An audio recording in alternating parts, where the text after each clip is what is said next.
Hai, Assalamualaikum semuanya. Semoga kalian selalu dalam keadaan yang baik ya. Bertemu lagi dengan saya Mega di video pembelajaran matematika channel YouTube Rumble Math.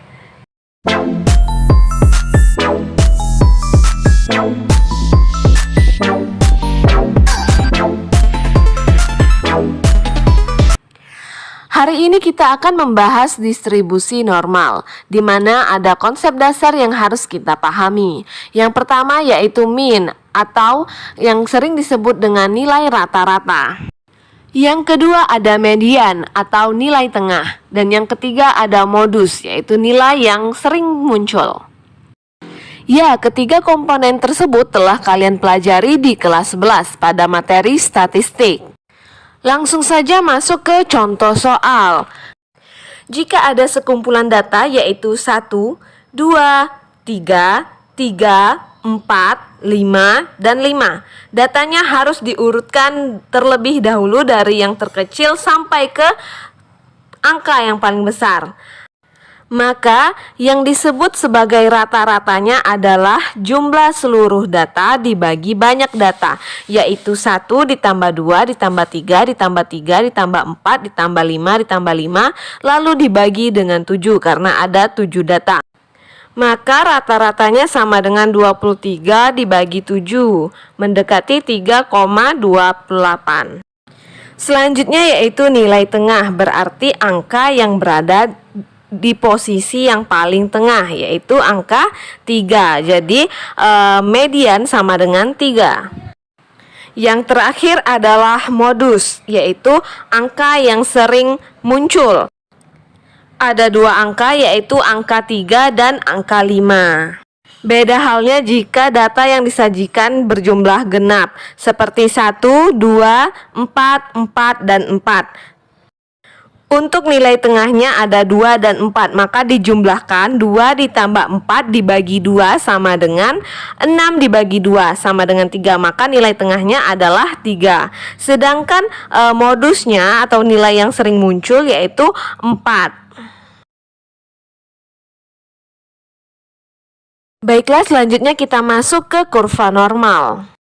Distribusi normal menempati posisi penting dalam analisis statistik. Distribusi ini digunakan sebagai acuan untuk menghitung beberapa fenomena yang terjadi dalam kehidupan kita sehari-hari, seperti perhitungan tekanan darah hingga penjabaran nilai IQ manusia. Selanjutnya, apa sih yang dimaksud dengan distribusi normal? Distribusi tersebut merupakan peluang menunjukkan penyebaran suatu variabel yang dibuktikan oleh sebuah grafik simetris. Baiklah, ini dia gambar kurva distribusi normal. Baiklah, ini dia yang dimaksud dengan kurva distribusi normal. Biasanya yang paling tengah adalah 0. Selanjutnya ada standar deviasi atau simpangan. Misalnya ada rata-rata nih, maka ada juga yang namanya menyimpang dari rata-rata. Contohnya, rata-rata nilai matematika kelas 12 adalah 8. Yaitu diperoleh dari jumlah nilai dibagi jumlah siswa.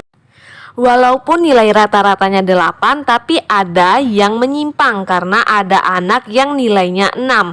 Berarti menyimpangnya 2 dari 8. Ada juga anak yang nilainya 10. Berarti menyimpangnya 2 dari 8. Menyimpang itu bisa ke atas dan juga bisa ke bawah. Nah, itulah yang disebut dengan simpangan atau standar deviasi. Oke, agar lebih jelas mari kita masuk ke contoh soal.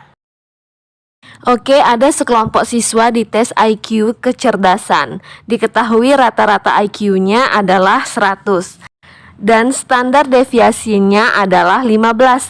Hitunglah berapa persen siswa yang mempunyai IQ antara 85 sampai 115. Oke, pada kalimat pertama diketahui rata-rata IQ-nya sama dengan 100, maka kita tulis dalam kurva seperti ini yang di bagian paling tengah.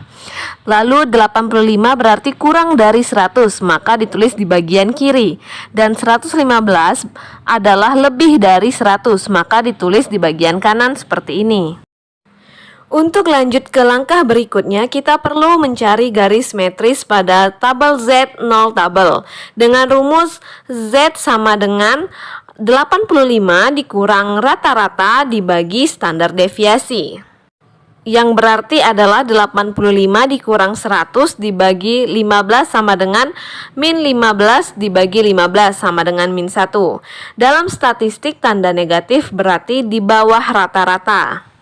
Selanjutnya Z sama dengan 115 dikurang rata-rata dibagi standar deviasi sama dengan 115 dikurang 100 dibagi 15 sama dengan 15 dibagi 15 sama dengan 1.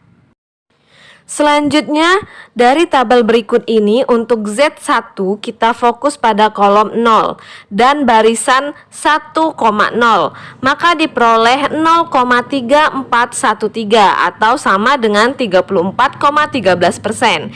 Ingat, tanda negatif hanya menunjukkan bahwa nilai Z berada di bawah rata-rata. Dan untuk Z2 juga fokus pada kolom 0 dan barisan 1,0 sehingga diperoleh 34,13% juga.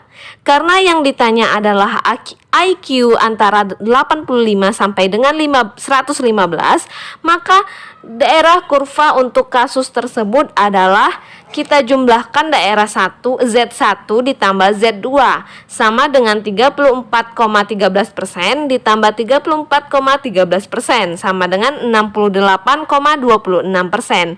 Jadi dapat disimpulkan bahwa ada 68,26% siswa yang IQ-nya antara 85 sampai dengan 115.